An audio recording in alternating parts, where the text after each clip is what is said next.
ಅತ್ತೆ ನಾನೊಂದು 2 ದಿನ ನನ್ನ ತವ್ರ ಮನೆಗೆ ಹೋಗಿದ್ದು ಬರ್ತೀನಿ. ಅಮ್ಮನ ನೋಡಿ ತುಂಬ ದಿನ ಆಯ್ತತ್ತೆ. ತವ್ರ ಮನೆಗ ಯಾಕೆ?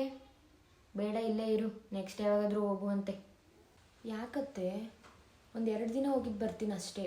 2 ದಿನನ? ನೀನು 2 ದಿನ ನಿನ್ನ ತವ್ರ ಮನೆಗೆ ಹೊಂಟೋದ್ರೆ ಇಲ್ಲಿನ ಕೆಲಸ ಯಾರು ಮಾಡ್ತಾರೆ? ಇಲ್ಲಿ ಪಾತ್ರೆ ಯಾರು ತೊಳಿತಾರೆ? ಅಡುಗೆ ಯಾರು ಮಾಡ್ತಾರೆ? ಏನು ಬೇಡ, ಇಲ್ಲೇ ಇರು.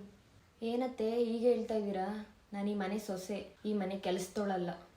ಅದೇನು ಈಗ ಹೇಳ್ತಾ ಇದೆಯಾ? ಈ ಮನೆ ಜವಾಬ್ದಾರಿ ನಿನ್ನ ಮೇಲಿದೆ ಕಣೆ.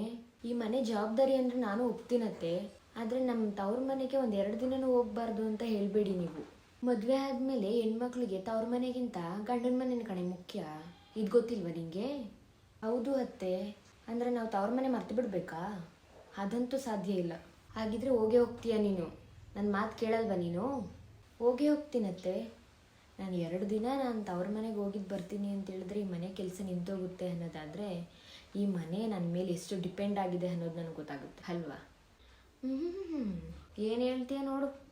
ನಾನು ಈ ಮನೆಗಾಗಿ ದಿನ ಕೆಲಸ ಮಾಡ್ತೀನಿ. ಒಂದು 2 ದಿನ ನಮ್ಮ ಅಮ್ಮನ ಮನೆಗೆ ಹೋಗಿದ್ದು ಬರ್ತೀನಿ ಅಂತ ಹೇಳಿದ್ರೆ ಇಲ್ಲಿನ ಕೆಲಸ ಯಾರು ಮಾಡ್ತಾರೆ ಅಂತ ಹೇಳಿ ನೋವು ಮಾಡ್ತೀರಲ್ಲ ಅತ್ತೆ. ಹಾಗಿದ್ರೆ ಏನು ಹೇಳ್ಬೇಕು ನಾನು? ಹೋಗಿದ್ದು ಬಾರಮ್ಮ ನೀನು ಅಂತ ಹೇಳ್ಬೇಕಾ? ಏನು ಗೊತ್ತಾ ಅತ್ತೆ, ಒಂದು ಕೆಲಸ ಮಾಡಿ. ನಾನು ನನ್ನ ತವ್ರ ಮನೆಗೆ ಹೋಗಿದ್ದು ಬರೋವರೆಗೂ ನೀವು ನನ್ನ ಅತ್ತೆ ಆಗಬೇಡಿ, ನನ್ನ ಅಮ್ಮ ಆಗ್ಬಿಡಿ. ಹೋಗಿದ್ದು ಬಾ, ನಾನು ಚೆನ್ನಾಗಿ ಹೇಳ್ತೀನಿ.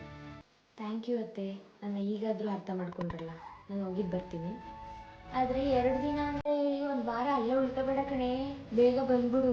ಇಲ್ಲ ಅತ್ತೆ, 2 ದಿನ ಬಂದ್ಬಿಡ್ತೀನಿ.